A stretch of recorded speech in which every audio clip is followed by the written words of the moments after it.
पुष्पा राज, जो आंध्र प्रदेश में अपनी शक्तियों और साम्राज्य के लिए जाना जाता है। अपने पहले पार्ट में उन्होंने बहुत सारे समस्याओं का सामना करके एक मजबूत सिंडिकेट का मुखिया बनने तक का सफर तय किया। अब पुष्पा 2 में उसकी कहानी काफ़ी चुनौतियों और संघर्षों के इर्द गिर्द घूमती रहती है।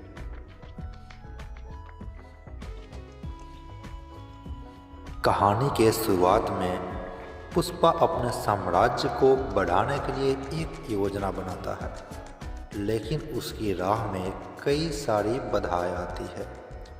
उसके पुराने दुश्मन राघव, जो एक पुलिस में अब वरिष्ठ अधिकारी बन चुका है, राघव पुष्पा के साम्राज्य को समाप्त करने के लिए एक काफ़ी ठोस योजना बनाता है। एक दिन पुष्पा को खबर मिलती है कि एक बड़ी ड्रग डीलिंग का अवसर सामने आया है, जो उसे और भी ज़्यादा शक्तिशाली बना सकता है। लेकिन इस डील के पीछे एक बड़ा सिंडिकेट है, जिसका नेतृत्व एक अंतर्राष्ट्रीय अपराधी कर रहा है। पुष्पा को समझ आता है कि इस डील में शामिल होना उसके लिए खतरे से खाली नहीं है, लेकिन वो अपनी ताकत और नाम को बनाए रखने का कोई भी मौका नहीं छोड़ना चाहता।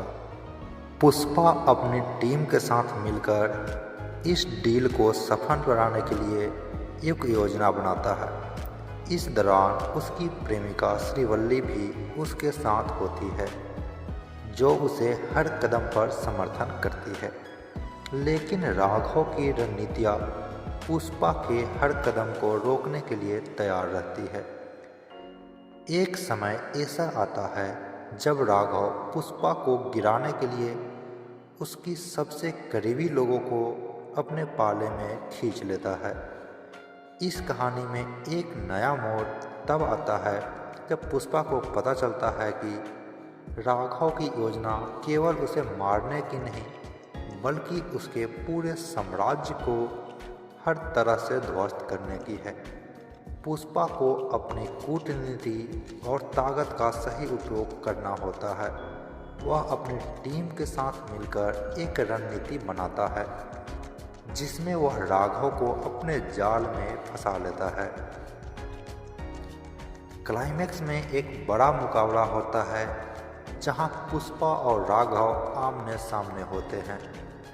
पुष्पा अपनी बुद्धिमानी और साहस का उपयोग करते हुए राघव को हराने में सफल होता है, लेकिन इस जीत के बाद भी उसे एहसास होता है कि असली युद्ध अभी खत्म नहीं हुआ है।